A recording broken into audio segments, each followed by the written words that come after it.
आप सभी को फिर से अपने चैनल बीएल क्लासेस में दिल खोलकर स्वागत है।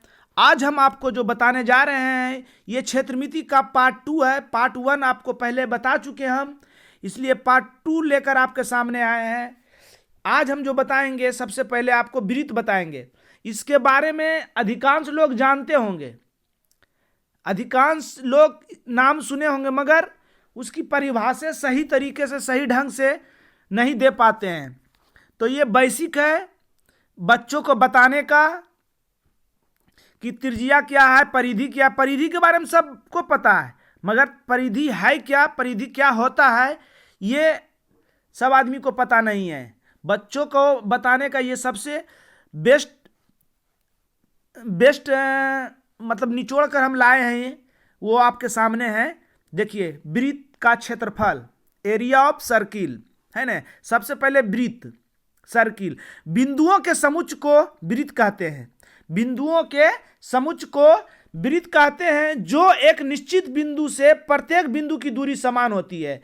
जो एक निश्चित बिंदु से प्रत्येक बिंदु की दूरी समान होती है, उसको की कहेंगे, वृत्त कहेंगे। जैसे कि आप देखे होंगे, इस है ना, इस टाइप से है, आपके स्क्रीन पर दिख रहा होगा, ये वृत्त है। क्या है? वृत्त।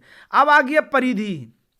बिंदुओं के समुच्चय वाले भाग को, बिंदुओं के समुच्चय वाले भाग को, ये है ना, बिंदुओं वाले समुच्चय वाले भाग को क्या कहते हैं? परिधि। वृत्त को बउआ एक चीज इंडिकेट जो करते हैं सूचित से, ओ और आर से।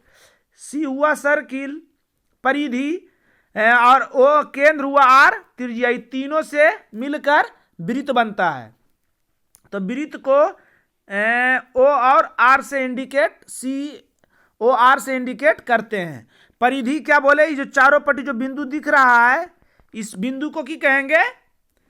बिंदुओं के समुच्चय। समुच्चय समझ रहे हैं ना? समुच्चय के बारे में बताए थे हम कि किसी चीज का संग्रह, जैसे गांव का समुच्चय, गांव की संग्रह, नदियों का संग्रह, नदियों का समुच्चय, है ना। उसके बाद आ गया केंद्र। वृत्त के अंदर वैसा बिंदु, वृत्त के अंदर वैसा बिंदु, वृत्त के अंदर वैसा बिंदु जो परिधि पर के सभी बिंदुओं से दूरी समान हो। कोई भी बिंदु से इसका दूरी जो होगा वो की होगा? समान होगा। क्या होगा बाबुआ? समान होगा। इसको की कहेंगे हम लोग? क्या कहेंगे? केंद्र कहेंगे। केंद्र को ओ से इंडिकेट करते हैं। और वृत्त के केंद्र पर 360 डिग्री का कोण बनती है, ये हम बताएं आपको। वृत्त के केंद्र पर 360 डिग्री का कोण बनती है। और अगला आपका है त्रिज्या। क्या है? त्रिज्या। केंद्र, त्रिज्या, केंद्र, केंद्र और परिधि पर के किसी भी बिंदु की दूरी, केंद्र और परिधि पर के किसी भी बिंदु की दूरी, एक बिंदु की दूरी जो होती है, उसको की कहते हैं हम लोग? त्रिज्या। जैसे ये बिंदु लिए, ये केंद्र है, इसको मिला दिए, की हो गया त्रिज्या। ये बिंदु लिए, ये परिधि के, सॉरी, ये केंद्र है या परिधि किसी बिंदु लिए, इसको मिला दें, की हो गया त्रिज्या। पूरे भाग को क्या कहेंगे? व्यास, जो आगे आपको बताएंगे। केंद्र समझ, त्रिज्या समझ गए। केंद्र और परिधि पर के बिंदुओं को मिलाने वाली रेखाखंड को त्रिज्या कहते हैं। इसे आर द्वारा सूचित करते हैं। जीवा या चापकर्ण, जीवा या चापकर्ण, देख रहे हैं ना, इसको की कहेंगे? जीवा या चापकर्ण। ये क्या है? जीवा या चापकर्ण, ये है, इसको की कहेंगे? जीवा या चापकर्ण कहेंगे। क्या कहेंगे बउआ? जीवा या चापकर्ण। चलिए देखिए, ये जीवा चापकर्ण एक वृत्त बना ही देते हैं। ये वृत्त है ना, फिर से ये वृत्त है। परिधि पर के, परिधि, ये बिंदु जो हुआ, ये परिधि हुआ। परिधि पर के दो बिंदुओं को मिलाने वाली रेखाखंड को क्या कहेंगे? कोई भी दो बिंदु को मिला देंगे, उसको की कहेंगे? जीवा या चापकर्ण। क्या कहेंगे बउआ? परिधि पर के कोई दो बिंदु को मिलाने से जो बन रहा है रेखाखंड, उसको क्या कहेंगे? जीवा या चापकर्ण। व्यास, क्या? व्यास। व्यास किसको कहेंगे? तो जीवा, जो जीवा केंद्र से होकर जाती है, केंद्र होता है जो जीवा तो कोई भी बिंदु को मिला देंगे, मगर जो जीवा केंद्र से जाएगी, जो जीवा केंद्र से होकर जाएगी, इसी को की कहेंगे? व्यास कहेंगे। क्या कहेंगे? व्यास। इसको डी द्वारा सूचित किया जाता है। क्या, किसे इंडिकेट करते हैं हम लोग? डी द्वारा सूचित करते हैं। ये नोट ध्यान दीजिएगा, व्यास जो होता है ना, जीवा की व्यास वृत्त की सबसे बड़ी जीवा होती है। ये पूछता है बराबर, व्यास जो होता है सबसे बड़ी जीवा होती है। चाप किसको कहेंगे? चाप। परिधि पर के दो बिंदुओं के बीच वाले भाग, जैसे ये बिंदु ले लिया, ये बिंदु है ना, ये सब बिंदु रहे, इसी को परिधि कहते हैं। तो इसके बीच वाली भाग, इसको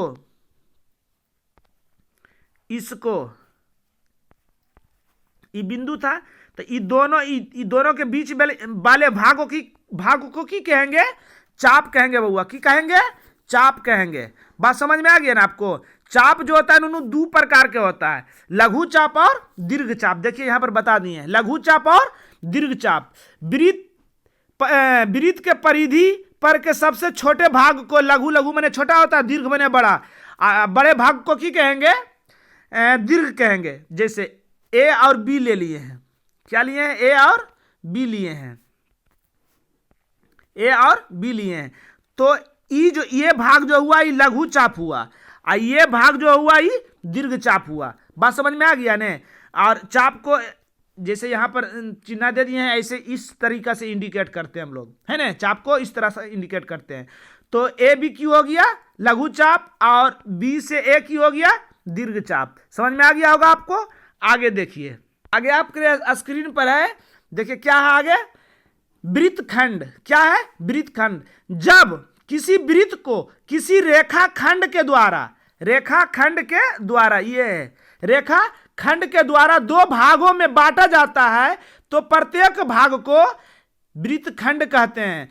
वृत्तखंड भी दो प्रकार के होते हैं, लघु और दीर्घ। छोटा भाग को लघु, बड़ा भाग को दीर्घ। जो आपको दिख रहा होगा स्क्रीन पर, ये भाग जो आया, ये भाग जो हुआ, ये क्या हुआ?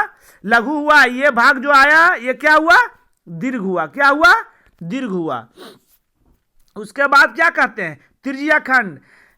किसी वृत्त के त्रिज्या के बीच के भाग को काट लिया जाता है, तो प्रत्येक भाग को त्रिज्या खंड कहते हैं। इसका चित्र नहीं बताए हैं, देख लिए, बता देते हैं।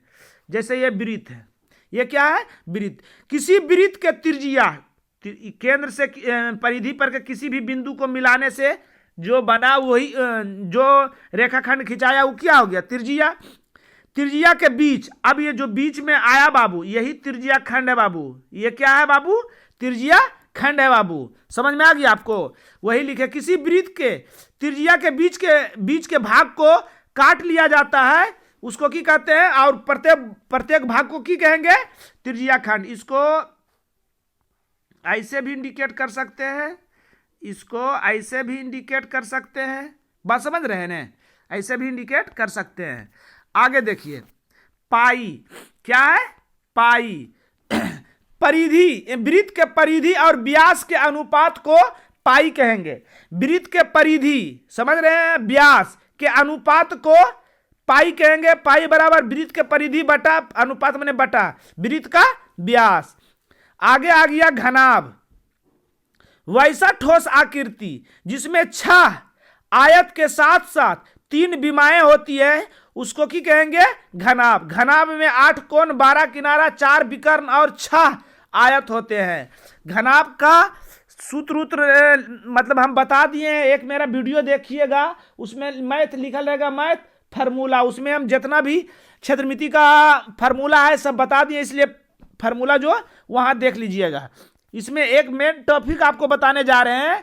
ये देखिए, घनाभ का वक्र पृष्ठ आप जल्दी नहीं देखिएगा, घनाभ का संपूर्ण पृष्ठ, घनाभ के आयतन, घनाभ का विकर्ण, यही किताब में लिखल रहता है, मगर जल्दी ये आपको नहीं मिलेगा। होगा लिखल तो 4 दीवार का क्षेत्रफल इसी लिखल रहता है, वक्र पृष्ठ नहीं लिखल रहता है, इसलिए वही होता है। घनाभ का वक्र पृष्ठ क्या होता है बाबू? 2 H into L plus B. इसको लिख सकते हैं 2 L plus B into H, ऐसे भी बोल सकते हैं। समझ में आ गई आपको। उसके बाद घन, वैसा ठोस आकृति, घनाभ का ये चित्र है, वैसा ठोस आकृति जिसमें 3 विमाएं बराबर होती है। लंबाई, इसमें लंबाई चौड़ाई बराबर नहीं होते हैं घनाभ में, मगर घन में घन क्योंकि वर्गाकार होता है बराबर, तथा 6 वर्गाकार फलक होते हैं, 6 वर्गाकार फलक होते हैं। उसको की कहेंगे हम लोग? घन कहेंगे बाबू। की कहेंगे? घन कहेंगे, है ना। घन में तीनों बराबर होता है, लंबाई चौड़ाई ऊंचाई तीनों की होता है बराबर। घन का भी वक्र पृष्ठ जल्दी नहीं देखिएगा आप, तो घन का वक्र पृष्ठ क्या होता है? 4 गुना एल स्क्वायर, 4 गुना एल स्क्वायर। बात समझ में आ गई आपको? आगे देखिए, आगे आपके स्क्रीन पर है बेलन। जब ठोस आयताकार पिंड की एक भुजा को अस्थिर मानकर, फिर से, जब ठोस आयताकार, आयत, यहां देखिए आयत है, आयताकार पिंड की एक भुजा को स्थिर मानकर चारों ओर घुमाया जाता है तो इस प्रकार बने ठोस आकृति को की कहेंगे? बेलन। क्या कहेंगे? बेलन। बेलन में 3 पृष्ठ होते हैं, 2 वृत्ताकार वृत्त होते हैं और एक आयत होता है। आयताकार भाग को वक्र पृष्ठ कहते हैं, आयताकार भाग को वक्र पृष्ठ कहते हैं। बात समझ में आ गई आपको? अब आ जाइए शंकु। जब ठोस समकोण, समकोण समझ रहे हैं ना, जिस त्रिभुज का एक कोण 90 डिग्री है, समकोण के लंब वाली भुजा को स्थिर मानना, इसको स्थिर रख के इसको चारों ओर घुमाएंगे तो इसके अंदर तो नहीं दिखेगा हमको, तो यहाँ इंडिकेट कर दिए हैं। आज चारों ओर घुमाएंगे तो इस प्रकार बनबे करेगा आकृति। चारों ओर घुमाएंगे, इसको की कहेंगे? इस प्रकार बने आकृति को शंकु कहते हैं। क्या कहते हैं बाबू? शंकु कहते हैं। आगे क्या है? ये शंकु का चित्र है ना, ये शंकु का चित्र है। गोला, जब ठोस वृत्ताकार पिंड को अक्ष के मूल बिंदु पर रखकर चारों ओर घुमाया जाता है। ये अक्ष है, नियामक ज्यामिति में जो पढ़े हैं आप लोग, अक्ष है, इसको चारों ओर घुमाएंगे तो की बने? इस टाइप के बनेगा, इस टाइप के बनेगा, है ना। इसी को क्या कहेंगे हम लोग? बने आकृति को गोला कहते हैं। यहां चित्र भी बता दिए, ये एक्स अक्ष है, ये वाई अक्ष है, गोला कहते हैं। अर्धगोला, जब किसी गोला को 2 बराबर भाग में बांटा जाता है तो प्रत्येक भाग को अर्धगोला कहते हैं। अर्धगोला की ऊंचाई उसकी त्रिज्या होती है। अर्धगोला की ऊंचाई क्या होती है? उसकी त्रिज्या होती है, मतलब अर्धगोला की ऊंचाई, त्रिज्या जो होगा उसकी ऊंचाई वही होगा। समझ में आ गया आपको? आगे देखिए, गोलीय सेल। क्या है? गोलीय सेल, वैसा ठोस आकृति जिसमें 2 गोला निहित माने उसमें मौजूद होती है लेकिन त्रिज्या भिन्न भिन्न होती है, उसको गोलीय सेल कहते हैं। उसको क्या कहते हैं? गोलीय सेल। समझ रहे हैं ना? ये जैसे देखिए, ये गोला है, इसके अंदर या बाहर एक गोला है, तो इसका त्रिज्या तो भिन्न भिन्न होगा, इसका त्रिज्या बड़ा होगा, इसका त्रिज्या छोटा होगा। इसी को की कहते हैं? गोलीय सेल कहते हैं बउआ। आज का क्लास यहीं समाप्त हो गया। जय हिंद।